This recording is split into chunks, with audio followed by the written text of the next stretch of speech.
Hey, this is sort of a review for Harry Potter Wizards Unite. It's only sort of a review because I don't fully get the game yet. I can't really give it a solid review. I've only played it for a little bit over the weekend. It just came out on, was it Thursday? I guess it came out Thursday. I've gotten to level 10. And it's basically by the same people. Well, it is by the same people that made Pokemon Go. And it's using the Harry Potter franchise. It's very similar to Pokemon Go. And if you played Pokemon Go and enjoyed it, this is more. It's essentially the same game mechanics. Just has more to it right now. And hopefully it'll build on it. Because, of course, Pokemon, when it came out, you could catch Pokemon and do, I forget how the gym system worked, but it was really kind of lame, and that was about it. This one, if you've been playing Pokemon, you'll know what I'm talking. If you haven't, then I don't know, still try it. It's free. I'm going to give it a thumbs up. It's worth trying. I mean, for free, go out, play for an hour or two. If you don't like it, oh well. It's not a biggie. If one of the things you liked about Pokemon was getting out and going for a walk, which is a good thing, it helped a lot of people, this does not seem to be as walk heavy. It takes so long with each encounter, you stay there for a while. Because there can be like, what would be 10 Pokemon to catch in an area. And you could look and say, those are the 4 that I want now, and you try and catch them. Spin your stop and go. This, you instead of Pokestops, there are inns, and you get spell energy. So you spin your inn, you look at all the encounters, and these are the encounter part where which are like the Pokemon. And instead of seeing what the Pokemon are, you kind of see what class they are. You'll just have a symbol out there. And there are things like magical creatures, a picture of a Quidditch ball, which is magical games, 9 3/4, which is famous people of Hogwarts, I think. Well, there's about 10 different categories. They're kind of like as if the symbol just said water type. And then when you hit the symbol, you would find out if it's a Squirtle or a Magikarp or whatever. So this one, you open it up, and it's a piece or a thing that you need. It might be young Ron Weasley. I'm working on finishing him. I need like 4 more pieces or something. And he'll be... Snape was a good one. Snape's one I liked. Snape is trapped in a bottle. And that's the Confundables. And Snape is a Foundable, if I remember right. But what happens is you enter your encounter, and you have to give a spell. And to do your spell, you trace a line on the screen. It's an M or an E or a swirl or a twisty whirly up and down, whatever it is. And the better and faster you trace along the line with your finger, a lot like throwing the Pokeball, but it's different not every time. Every time you see the same thing, it's the same. The same move. Like, I kept running into some cat creature that was having trouble, and I've got tons of this cat, but it was an E shape that you do every time. I had that one memorized.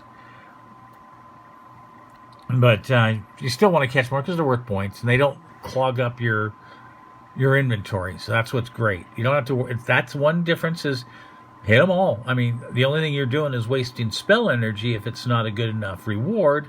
Because when you catch it, you get points towards that class, and you get experience points.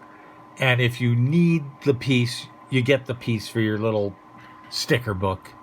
And when you fill up a page in the sticker book, you get a reward. And you can another good thing is you can actually prestige the page and start over and get a better reward next time.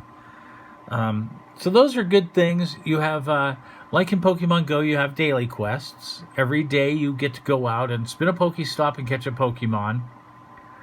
That's about it. And then you have one other quest to do that, the box where if you get a box every day, you don't even have to do them every day, but you end up getting your professor quest.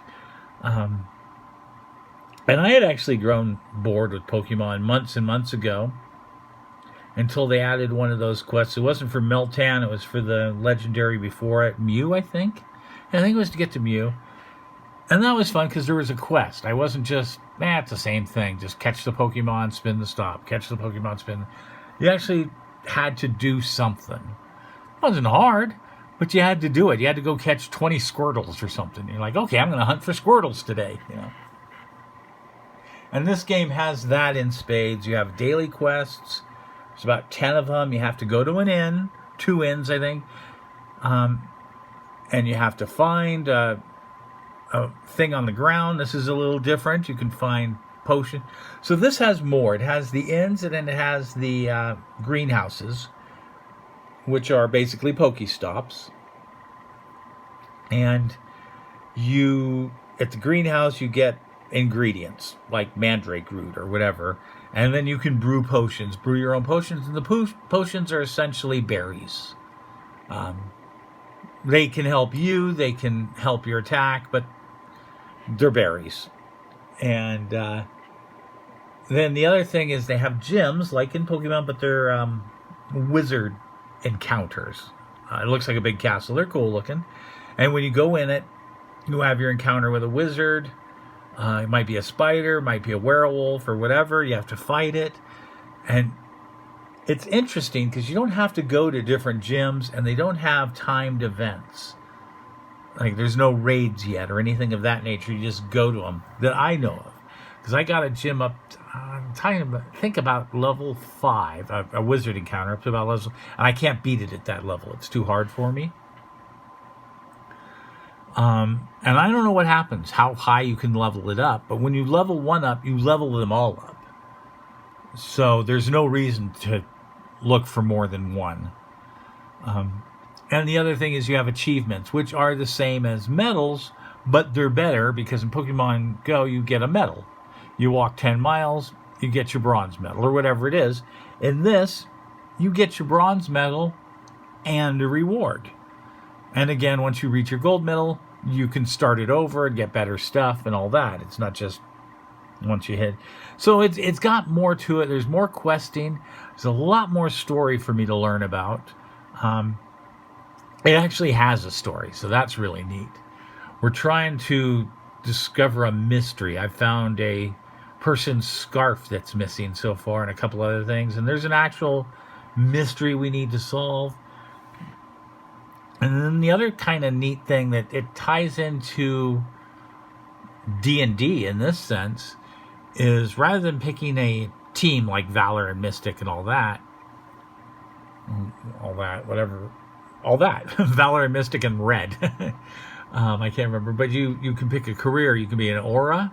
I'm a magical zoologist because I wanted to work for Hagrid. And there's one other teacher. I think it's a teacher or a professor. But I don't know what the real difference in them is. But the one thing you do is as you upgrade and do things, you get spell books and things like a little scroll. And these get spent on skill points. And you can guide your skills like you can in D&D, where you go, I want to do more damage or I want to take less damage. And you start working on those areas. Or if you're one that plays in groups, you can play in groups and have multiple people go into a wizard encounter and heal each other. And maybe you want to be a healer. And you can upgrade that skill. So there's, it's similar. If you don't like Pokemon Go at all because you just don't like the game mechanics, you won't like this. If you do like the game mechanics but want more story, you'll like Wizards Unite. That's about it for my thoughts on it so far. Like I said, whatever the story is, I know someone's missing. I don't know if I find them once I find all the clues. That's kind of neat that there's something more to it. I mean, the one thing it is missing is in Pokemon, at least the things you catch, you can either throw them out because like your Pidgey is worthless. You're just going to use it to evolve and get points. That's pretty much what you catch. You catch points. But you may be able to catch, 400 Magikarp and get a Gyarados, which is kind of useful. So you don't get useful things. I mean, you do get the things like a Quidditch ball or whatever, but in the end, it's just points. It just fills the page of items, of your 5 items you need to find. Like a bludger, a Quidditch ball, a trophy, whatever. So really, it's all just for the same purpose. I mean, you just get more points for finding a better thing. So it's just points. But the story is interesting, and the quests are fun. It gives you a reason to go out and do 2 or 3 things in your game, and put it away and do whatever else, which is nice. Okay, that's kind of a different thing, I guess. I mean, it's nerdy. I'm a nerd. Of comic books and weird and Pokemon, Harry Potter, all that stuff. So, of course, I'm going to be talking about this game. All right. Bye-bye.